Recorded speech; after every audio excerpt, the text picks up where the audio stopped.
Alguma vez passou pela sua cabeça como um profissional de saúde mental consegue, de fato, entender o que está rolando na mente de alguém? Parece um quebra-cabeça gigantesco. E hoje a gente vai descobrir quais são as peças-chave para montar ele. Imagina só essa cena. Uma pessoa jura de pé junto que está se sentindo normal, mas tem alguma coisa no jeito dela falar, nos gestos, que simplesmente não fecha a conta. Como é que um profissional consegue decifrar essa contradição e entender o que está acontecendo de verdade? É exatamente aqui que o trabalho de avaliação começa a aparecer com o de um detetive, sabe? O clínico não está ali só para ouvir uma história. O trabalho dele é procurar por pistas, juntar os pontos para montar esse quebra-cabeça que é a mente humana. E, olha só, existe até um nome técnico, um pouco complicado para isso: semiologia psicopatológica. Mas, no fundo, a ideia é bem mais simples do que parece. É a arte de decifrar as pistas da mente. E essas pistas se apresentam de duas formas bem diferentes, que são as chaves para a gente resolver nosso mistério.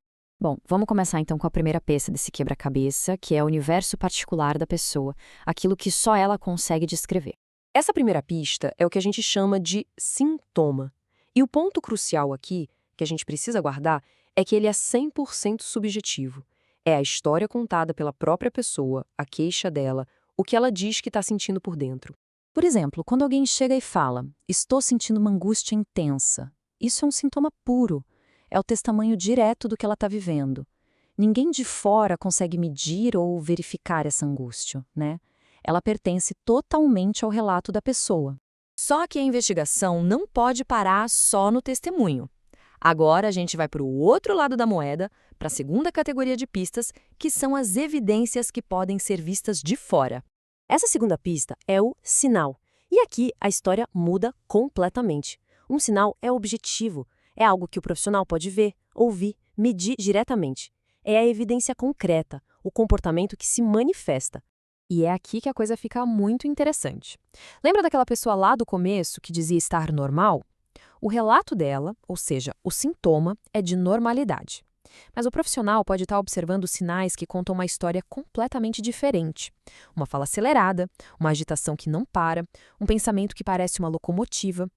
O que a pessoa diz e o que o corpo dela mostra são duas narrativas que não batem.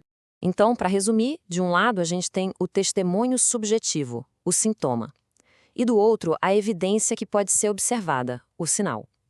Sozinhos, eles contam só metade da história. Ok, então a gente tem esses dois tipos de pista, o que a pessoa sente e o que a gente vê, mas não é só uma lista aleatória de coisas. A verdadeira mágica, o pulo do gato, acontece quando a gente começa a conectar esses pontos.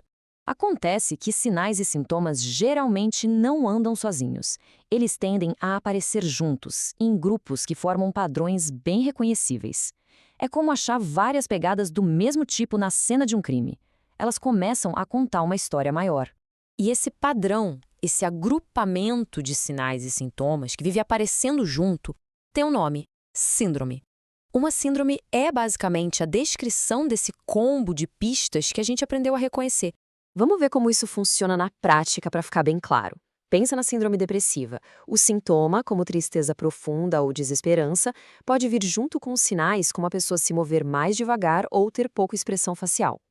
Agora, vamos para o extremo oposto. Na síndrome maníaca, o sintoma de euforia pode vir combinado com sinais de fala acelerada e agitação física. Viu só? São as mesmas categorias de pistas, mas as combinações criam quadros totalmente diferentes. Tá, mas e aí? Por que toda essa separação entre sinais e sintomas é tão fundamental assim para o raciocínio clínico? Por que não simplesmente ouvir o que a pessoa diz ou só observar como ela age? A resposta é que, ao combinar as duas perspectivas, o profissional consegue fugir de uma armadilha muito comum, o reducionismo. Ou seja, aquele erro de acreditar só no que o paciente fala, ou, o contrário, acreditar só no que se vê. Juntar os sinais e os sintomas é o que permite ter uma visão 360 graus do que está acontecendo, formando um quadro completo e muito mais preciso.